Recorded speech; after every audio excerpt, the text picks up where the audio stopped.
Okay. So we're going to continue on with our 2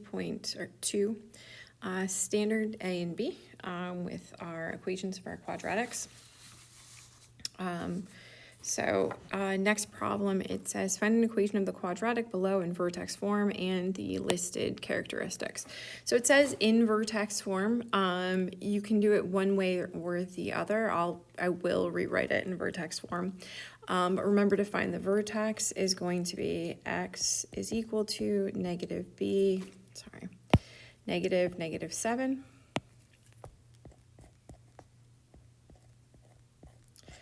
over 2 times -1. So my vertex is going to be -7/2. That helps me because I know my axis of symmetry is going to be x equals -7/2. I need that information. Things that I know that my quadratic is concave down.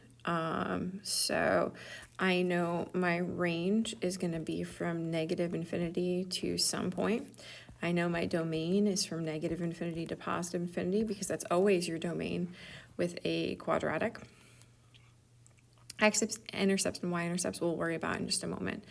So then your other option, so you can either, and I will rewrite in vertex form, like I said, but if you wanted to just find the vertex, negative b over 2a, and then once you have that value to find the y value, it's going to be -7/2 squared minus 7 times -7/2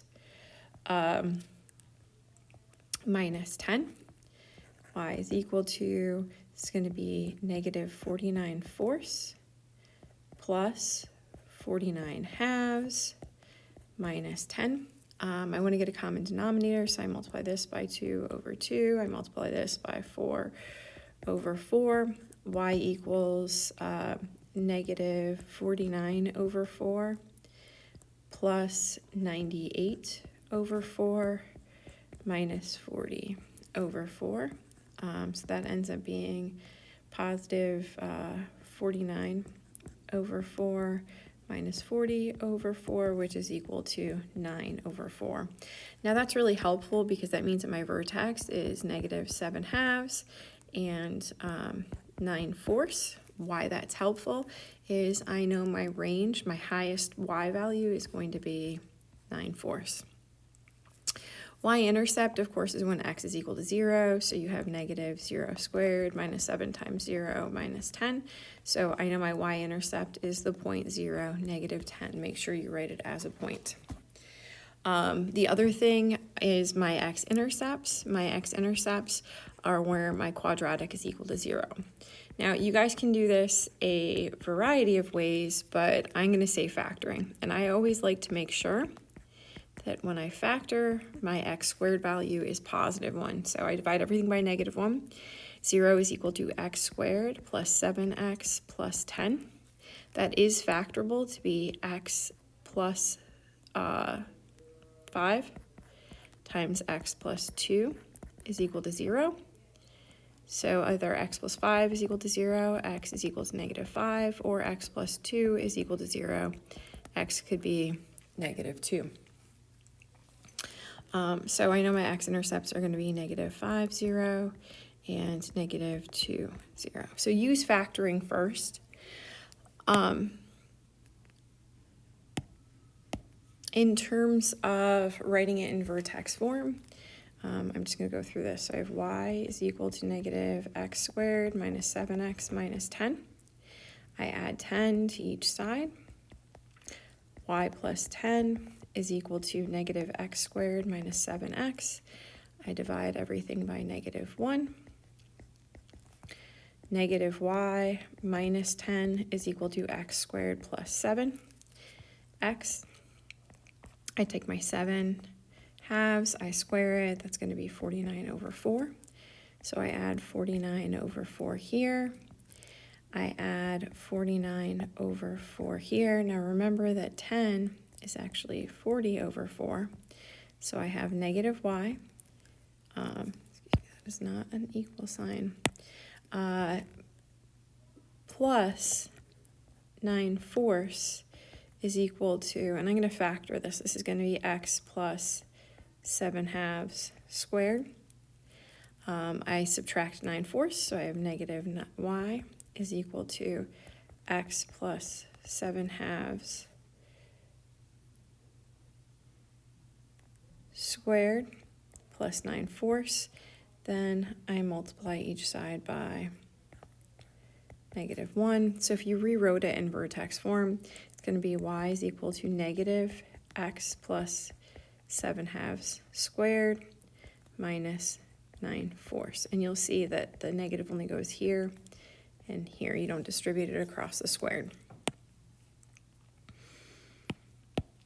All right, next one, it says write a rule described by the graph. I know my original, so it says vertical stretch by a scale factor of 3, and it's a reflection in the x-axis. So I know I'm going to take my a value, my 2/7, I'm going to multiply by 3 and also multiply by -1, okay? This is your stretch. Here is your reflection. So this ends up being 6/7. So my new a value is going to be 6/7. Now, an easier way than even with what I have is I know the vertex of my parabola is 4, 3. I know it's a translation of 2 units left. So this is going to be, so 2 units left is -2. And 6 units down is -6, which is -3. So here's my vertex, here's my a value. So you can rewrite it as y is equal to 6/7 x minus 2 squared minus 3. For number 7, graph the table below using a table, or graph the quadratic below using a table of values. Most important thing here is to find your vertex, which is going to be x is equal to -b, which is 1, over 2 times -1/4. That's -1. This is going to be -2/4. Okay, so this is -1 over -1/2, which is -1 times -2 over 1. You have to flip. You have to multiply by the reciprocal. And so the x value of my vertex is +2. I plug that into my equation. -1/4 times 2 squared plus 2 minus 3. That's -1/4 times 4 plus 2 minus 3.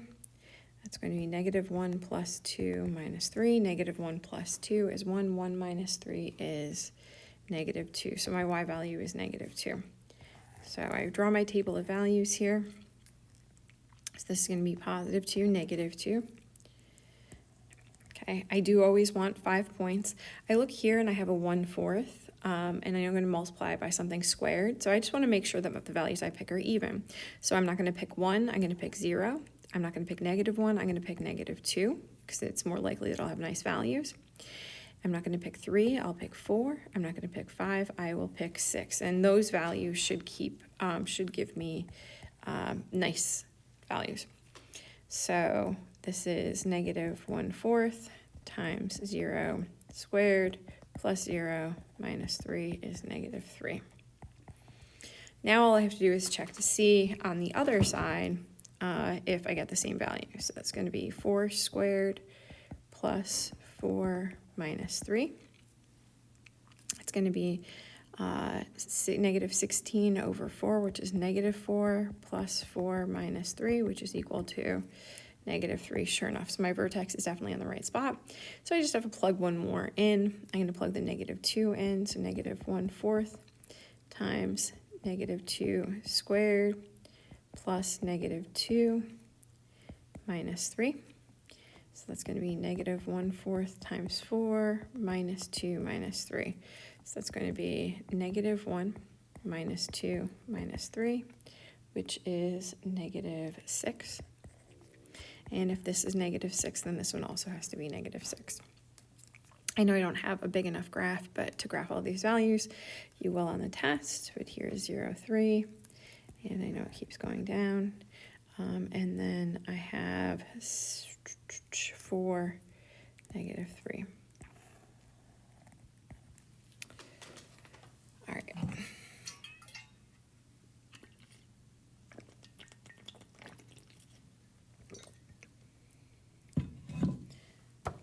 So next one is graph the quadratic using a table of values. You can use the same technique. You can still, you can do your table and you already know that your vertex is negative 4, 4. That's fine. I'm going to do it a little bit differently here. I would pick, if you were doing this table here, I would pick even values for your x. So I'd pick negative 4, negative 6, negative 8, negative 2, and 0 would be my picks for your table here. I'm actually going to do this a little bit differently. I'm going to do it with transformations because that's the form that it's in. So if you're doing using transformations, you're going to do negative 2, negative 1, 0, 1, and 2. This is your parent function. This is this guy right here. And then you go 4, negative 1 squared is 1, 0 squared is 0, 1, and 4. Okay, and so all I'm going to do is I'm going to make another table, but I'm going to take my original function, y equals x squared, and I'm going to perform these transformations. So I know this is going to be x plus 4, which means my x's are going to go to 4 to the left. So negative 2 minus 4 is negative 6. Negative 1 minus 4 is negative 5. 0 minus 4 is negative 4. 1 minus 4 is negative 3. And 2 minus 4 is negative 2. The next thing I'm going to do is I'm going to take my y values and I'm going to multiply them by half. Order doesn't matter. This should be negative 1/2 times my y values in the table minus 4, because that's what these two do. These are for your y values. So I go back here. This is going to be negative 1/2 times 4 minus 4, which is negative 2 minus 4, which is negative 6. I have negative 1/2 times 1, which is negative 1/2. Negative 1/2 minus 4 is negative 4.5. Since you're graphing, it's okay to leave your values like this, a mixed number. Then negative 4, I plug it in. That's going to be, 0. So this is going to be negative 1/2 times 0 minus 4 is negative 4. And you can see there is... Sorry, my vertex up here should have been negative 4. Negative 4, so that was a good catch. This is negative 1/2 times 3 minus 4. So that's going to be, or times 3. Good golly. Times 1. There we are. Times 1 minus 4, which is going to be negative 4.5 again. And then negative 1/2 times 4 minus 4 is equal to negative 6. So that's my table there. If I plug this in, this would be negative 6 plus 4 is negative 2. Negative 2 squared is 4. And then you can see you're going to end up with the same value. You still end up with negative 6, or negative 6, negative 6. So I'm going to graph my values, negative 4, negative 4. Negative 5, negative 4.5, negative 6, negative 6, negative 3, negative 4.5, negative 2, negative 6.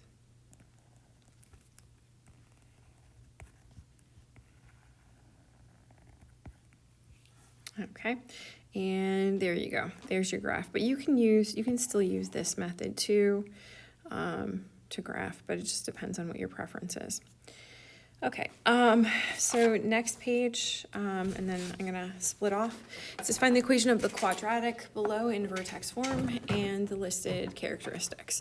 So for these, you have a couple of options. Now, I know that vertex form is y equals a times x minus h squared plus k. In this case, I know that my equation is going to be a x, my h, because my vertex is 1, 4, is going to be x minus 1 squared plus 4. So there's a couple of ways that you can find the vertex. So this is going to be 2, 6. I know when I plug, so you can either count.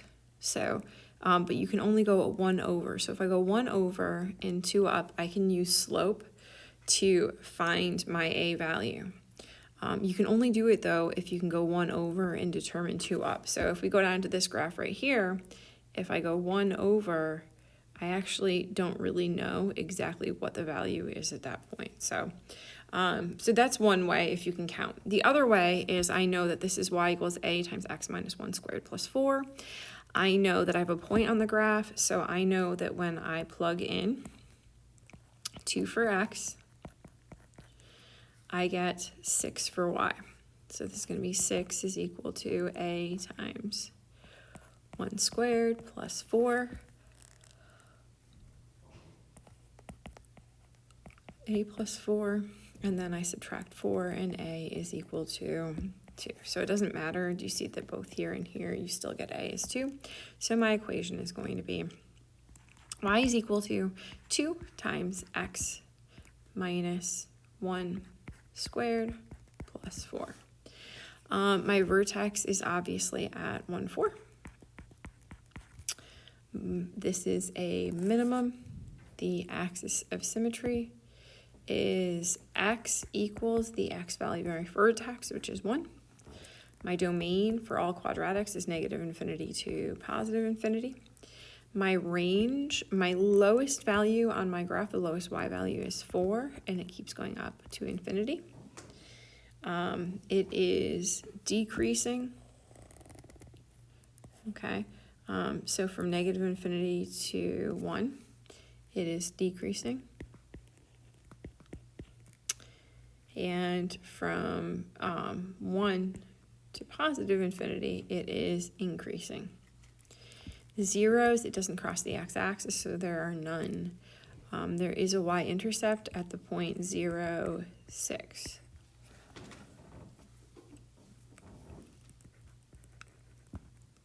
And behavior, as x goes to negative infinity, well, the graph goes up, so y is going to go to positive infinity.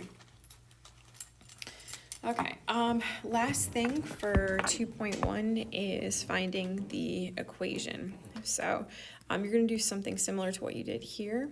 So this is going to be y is equal to, I don't know what a is, x minus 4 squared plus 1. I know that when I plug 2 in for x, I get negative 1 for y, so I plug that into my vertex form. So I plug that specific point in to figure out what a is. So that's negative 1 is equal to a times negative 2 squared plus 1.